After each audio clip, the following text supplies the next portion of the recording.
ہوں گی. صدیق ایک نمائندہ ہے، ایک خلیفہ ہے جو تم پر سلطان بن کر مسلط نہیں ہوا، شہنشاہ بن کر مسلط نہیں ہوا. کبھی تم سے اب یہ مطالبہ نہیں کرے گا کہ میرے بعد میرا خاندان تم پر مسلط ہوگا، میرا بیٹا تم پر مسلط ہوگا. مجھے معبود کی طرح پوجو. میری عظمت کا وہ تصور اپنے ذہن میں قائم کر لو جس کی منہ سے نکلے ہوئے لفظ کی مخالفت نہیں کی جا سکتی. اس پر میں بعد میں آؤں گا. مگر امانت کا عالم یہ ہے کہ خلیفۃ المسلمین ہے، 10 لاکھ مربع میل کا علاقہ زیر نگی ہے، چادر ہاتھ میں لیے مدینے کے بازار میں نکلے ہیں. سیدنا فاروق اعظم رضی اللہ تعالیٰ عنہ سے ملاقات ہوتی ہے. کہا کہ حضرت کہاں کا ارادہ ہے؟ کہا کہ گھر والا ہوں، بیوی بچے ہیں، ان کا پیٹ پالنا ہے. کہا حضرت کہ اب آپ تجارت کریں گے؟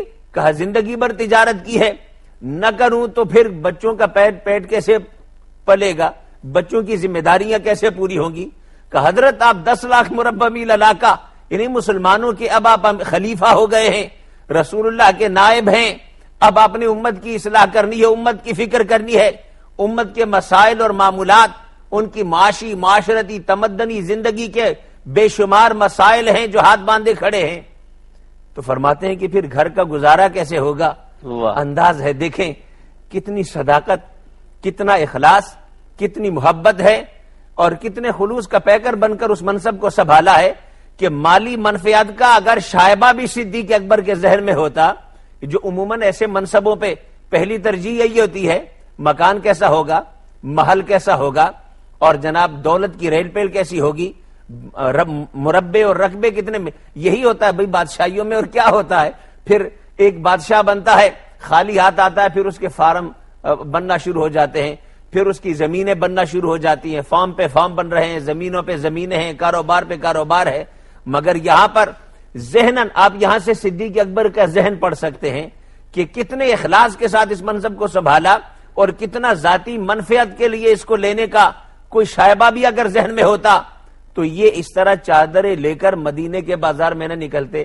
اور پھر حضرت فاروق اعظم نے جب فرمایا کہ یہ معاملہ تو مشکل ہوگا تو دونوں قربان جاؤں مصطفیٰ کی تربیت کے.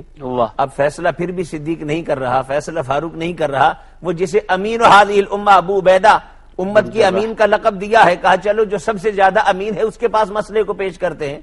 حضرت ابو عبیدہ فرماتے ہیں کہ ہاں آپ خلیفۃ الرسول ہیں، خلیفۃ المسلمین ہیں، مسلمانوں کی امور کے نمائندے ہیں. اگر آپ تجارت میں پڑ گئے تو حرج عظیم ہوگا. اور گھر بار اور بچوں کا کہا کہ جتنا معاوضہ ایک عام مہاجر کو ملا کرتا ہے اس کے برابر آپ کا وظیفہ ہوگا. کیا کہنا. ناظرین کرام، ربانی صاحب نے بڑا حسین نقطہ یہاں پر چھیڑا آپ کی خدمت عالیہ میں.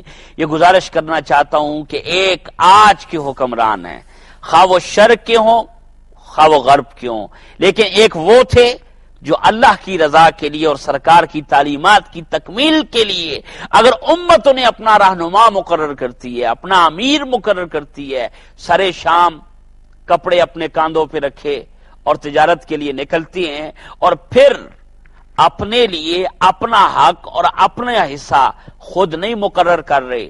جیسے علامہ صاحب نے کہا صحابہ کرام کی کمیٹی بیٹھتی ہے، وہ یہ فیصلہ کرتی ہے کہ آپ مومنین کے امور کے جو امیر ہیں آپ کا نان و نفقہ بیت المال سے ہوگا.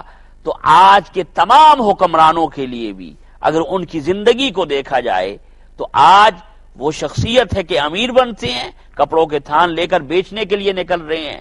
اور شاید اس منزل پر ایک منزل اللہ نے قرآن میں بیان کیا ہے، منظر بیان کیا ہے. اللہ فرماتا ہے جو میرے ان کو نہ خوف ہے نہ کوئی غم ہے، کوئی پروٹوکول نہیں ہے، اللہ کی رضا کے لیے نکل رہے ہیں. اور ایک ہمارے آج کے حکمران ہیں، ان کے لیے آج اسوہ صدیقی مشعل راہ ہے کہ دائیں بائیں آتے ہیں تو ہزاروں لوگ ان کے اپنے کھڑے ہوتے ہیں جو ان کے نعرے لگاتے ہیں. ایمان والوں جو صداقت کے امین ہوتے ہیں، جو سچائیوں کے امین ہوتے ہیں، ان کو لاؤ لشکر کے نہیں اپنے مشن سے محبت ہوتی ہے. اور یہی وہ مشن سے محبت ہے جس کی خاطر سیدنا صدیق اکبر رضی اللہ تعالیٰ عنہ نے اپنے شب و روز وقف کیے. اور علامہ صاحب اس طرف تھوڑا اشارہ کیجیے، ایک خطبے کی طرف آپ نے اشارہ کیا ہے کہ آپ خود فرماتے ہیں کہ تمہارے نزدیک جو تم میں سب سے طاقتور ہے وہ میرے نزدیک سب سے زیادہ کمزور ہے جب تک میں اس کو اللہ اور اللہ کے رسول کے احکامات پر لا کر کھڑا نہ کر دوں، اور تم میں جو سب سے زیادہ ضعیف ہے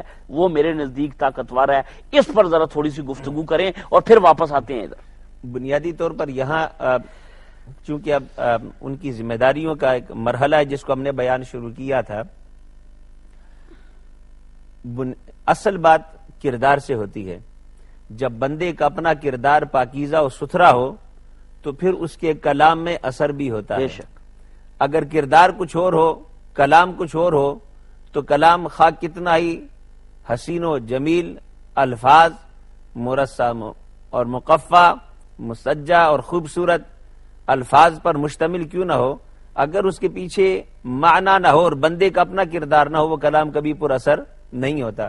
صدیق اکبر رضی اللہ تعالیٰ عنہ نے جو خطبہ ارشاد فرمایا وہ بھی بڑا تاریخی خطبہ ہے۔ آج تو خطبے یا جو خطاب ہوتے ہیں ہمارے عمراء کے یا وزیر اعظم کے، وہ تو باقاعدہ ایک ٹیم ہوتی ہے جو تشکیل دیتی ہے اور ان حالات کے تناظر میں لکھ کر وہ ایک نیوز وہ جو دے دیتے ہیں ان کو وہ پڑھتے ہیں۔ لیکن اس نظام حکومت میں یا اس پاکیزہ نظام میں جو اللہ اور رسول کا ہے، کیا وہ بھی اسی طرح لکھے یا سیکٹری کے لکھے ہوئے خطبے پڑھتے تھے، یا حالات و واقعات کو مد نظر رکھ کے خود اتنا کیریکٹر تھا کہ وہ جانتے تھے کہ کیا ہے؟ اور علامہ صاحب یہاں پر میں صرف آپ کو روک رہا ہوں، آپ کا ماشاءاللہ بڑا وسیع مطالعہ ہے کہ ایک بچی آپ کی خدمت میں آتی ہے اور سیدنا صدیق اکبر کی خدمت میں عرض کرتی ہے کہ آپ روز میری بکری کا دودھ دوتے تھے، اب تو آپ امیر المومنین ہو گئے ہیں تو میری بکری کا دودھ کون دوئے گا؟ اور عاجزی کا عالم یہ ہے کہ آپ فرماتے ہیں بیٹی امیر مومنین کا تمہارا ہی تو امیر بناؤں، جب نہیں تھا تو تب بھی یہ خدمت کرتا تھا، جب بن گیا ہوں اب بھی یہ خدمت کروں گا۔ تو یہ جھلک کیوں نظر نہیں آتی؟ وہ اخلاص گم ہو گیا۔ وہ کردار جو آپ نے کہا نا کہ جب تک حکمران عوام کی فکر میں لگا رہے، اللہ تعالیٰ اس کی ہیبت کو، اس کی عظمت کو لوگوں کے دلوں میں بٹھاتا ہے۔ سبحان اللہ، اور یہ بات ہے۔ آج کیا کہنے، ہم یہ کہتے ہیں موضوع ہے، آج ہم کہتے ہیں کہ سیکیورٹی کا مسئلہ ہے، فلانا وزیر اعظم، فلانا صدر اسلام آباد کی گلیوں میں بھی، اپنے ملک کے کیپٹل میں بھی نہیں نکل سکتا۔ لیکن سوال یہی ہے کہ انسان ہو کر انسانوں سے گھبراتا ہے اور پھر اپنوں سے گھبراتا ہے، جن کا تو سربراہ مملکت ہے ان سے تجھے خوف ہے۔ کبھی تو نے چشمے تصور میں سوچا کہ اس انجام تک پہنچانے والا مجھے کون ہے؟ کہیں میرا اپنا کردار ہی یہاں تک پہنچانے والا تو نہیں؟ اس لیے کہ اگر اپنا کردار درست ہو تو مدینے کی گلیوں میں فاروق اعظم تنہا سفر کرتے ہیں، انہیں تو خدا کے سوا کسی کا خوف نہیں ہوتا۔ صدیق اکبر رضی اللہ تعالیٰ عنہ جن کا خلافت کے بعد کا واقعہ ہے کہ حضرت فاروق اعظم رضی اللہ تعالیٰ عنہ فرماتے ہیں، قربان جاؤ ان شخصیات کی عظمتوں پر۔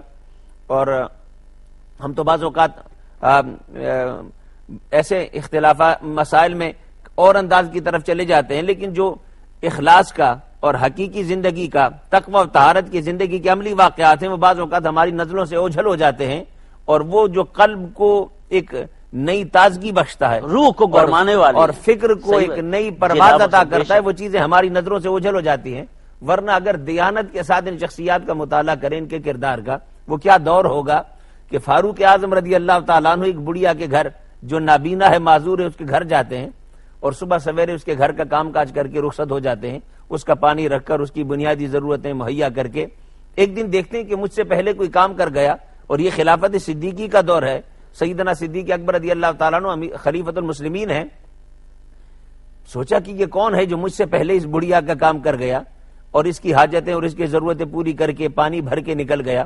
اشتیاق ہوا، اگلے دن تھوڑا پہلے آئے، دیکھا پھر پہلے کر گیا، اور جب بار بار ہونے لگا تو ایک دن سویرے سویرے آ کر بیٹھ گئے کہ آج میں نے کام نہیں، میں نے اس کو دیکھنا ہے جو مجھ سے پہلے یہ فریضہ سر انجام دیتا ہے، جو رسول اللہ کی امت کا وہ شخص ہے جس سے صبح سویرے سورج نکلنے سے پہلے اس وقت رسول اللہ کی امت میں بسنے والے ان غریبوں کا، بے کسوں کا اتنا خیال ہے۔ کہتے ہیں کہ پھر جب میری آنکھوں نے دیکھا تو اس منظر نے کتنا سکون دیا ہوگا قلب فاروق اعظم کو کہ اپنے زمانے کا امیر، مسلمانوں کا خلیفہ صدیق اکبر رضی اللہ تعالیٰ عنہ، رسول اللہ کا یار غار، آ کر اس بڑھیا کی ضرورتیں پوری کر رہا ہے، اس بڑھیا کا پانی بھر رہا ہے۔ یعنی امور مملکت شروع کرنے سے پہلے، سورج نکلنے کے بعد کے مسائل اور دیگر معاملات میں پڑنے سے پہلے، ابھی جب ہر ایک محو خواب ہے، تاریکی چھائی ہوئی ہے، اس تاریک ماحول میں بھی صدیق اکبر مدینہ میں بسنے والی اس بڑھیا کا کام کر کے جا رہا ہے۔ یہ وہ کردار تھا کہ صبح سویرے صدیق اکبر نکلے تو اسے کسی کا خوف نہیں ہے، اور فاروق اعظم نکلے. اور یہ منظر کہاں سے آیا؟ جب قبیلہ بنی طے کی باتیں ہونے لگی اور کہا کہ یہاں کے چور اور ڈاکو تو ایک